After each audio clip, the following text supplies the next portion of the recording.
When I moved into my new house, I didn't expect much more than a fresh start. It was an older home, the kind with creaky wooden floors and a personality that screams, fixer-upper. But it had charm, a fireplace, stained glass windows, and enough space for my books and a reading nook. It felt perfect. Until I discovered the room. It started innocently enough. I was rearranging furniture when I noticed a strange draft coming from the far corner of the living room. There was no vent nearby, no windows, just an old bookshelf built into the wall. I figured it was some quirk of the old house, nothing a little caulking couldn't fix. But the draft wasn't normal. It carried a faint, musty smell, like wet earth and mildew. And when I pressed my ear to the wall, I swear I could hear something faint, like whispers. Curiosity got the best of me. I moved the bookshelf and found what I can only describe as a seam in the wall, barely visible unless you were looking for it. A hidden door.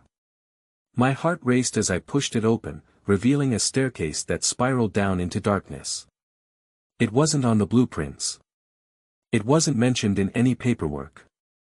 But there it was, daring me to explore. Against my better judgment, I grabbed a flashlight and descended. The air grew colder with every step. The walls were rough stone, lined with deep grooves that looked almost clawed.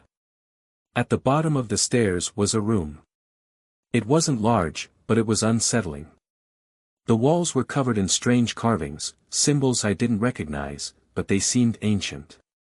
In the center of the room was a table with a single object, a leather-bound journal. I flipped it open. The pages were filled with frantic scribbles, notes about rituals, warnings about the door, and desperate pleas for forgiveness. One entry caught my attention.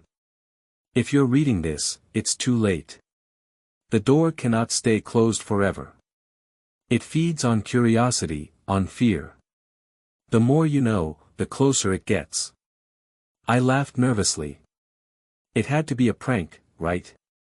Someone's idea of a joke to scare the next tenant. But the laughter died in my throat when I heard it, a low, guttural growl coming from the darkness beyond the room. I spun around, flashlight trembling in my hand. The beam of light caught movement, something slithering, just out of reach.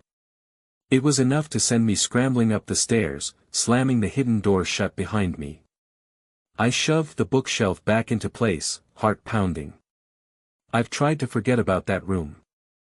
I haven't been back down there since. But the whispers haven't stopped. They're louder now, clearer. Sometimes I wake up and find the bookshelf moved an inch to the side, like something is trying to get out. I don't know what's behind that door, but one thing is certain, it knows I'm here, and it's waiting.